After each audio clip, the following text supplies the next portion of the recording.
la philosophie, elle est avant tout ils avaient des structures devenions philosophes. un individu va choisir de Proche de faire ça, parce qu'il va comprendre une logique ce qui montre que nous appelons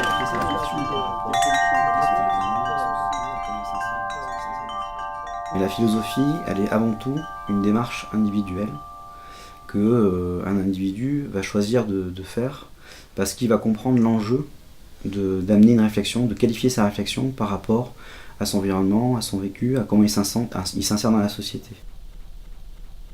L'association Alderan, en fait, elle a débuté dans les années 60, issue d'une réunion de sociétés philosophiques aux États-Unis qui ont fondé en fait une charte d'association qui est là en fait pour promouvoir la philosophie et tout ce qui est culture et savoir en général.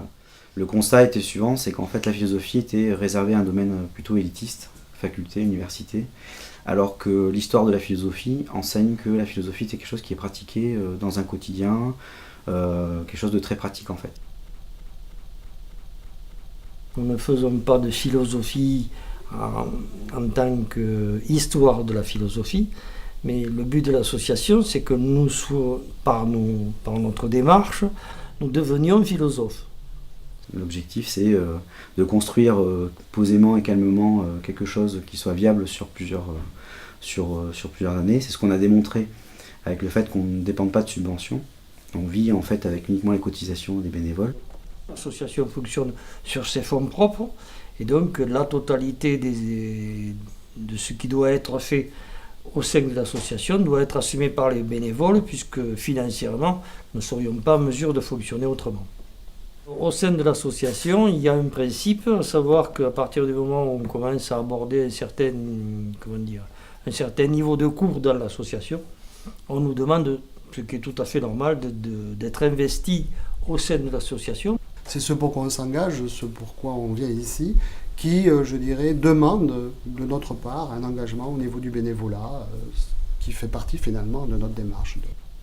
On a pour objectif de diffuser le plus possible la philosophie et les savoirs en général, que ce soit les savoirs culturels, artistiques, scientifiques aussi.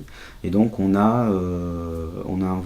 organise des conférences régulièrement à la Maison de la Philosophie sur les problématiques de société actuelles.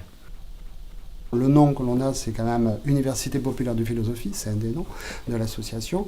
Et donc le côté université populaire veut aussi qu'on aille au-devant des gens et qu'on accepte le maximum de personnes, ou plutôt qu'on propose au maximum de personnes.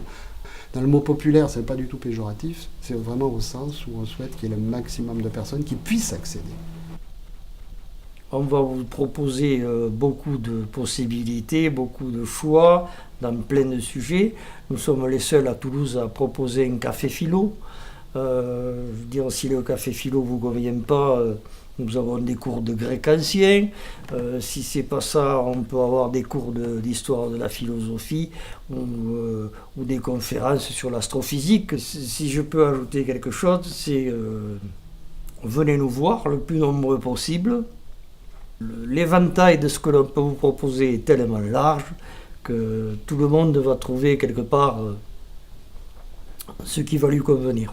Donc à bientôt avec nous.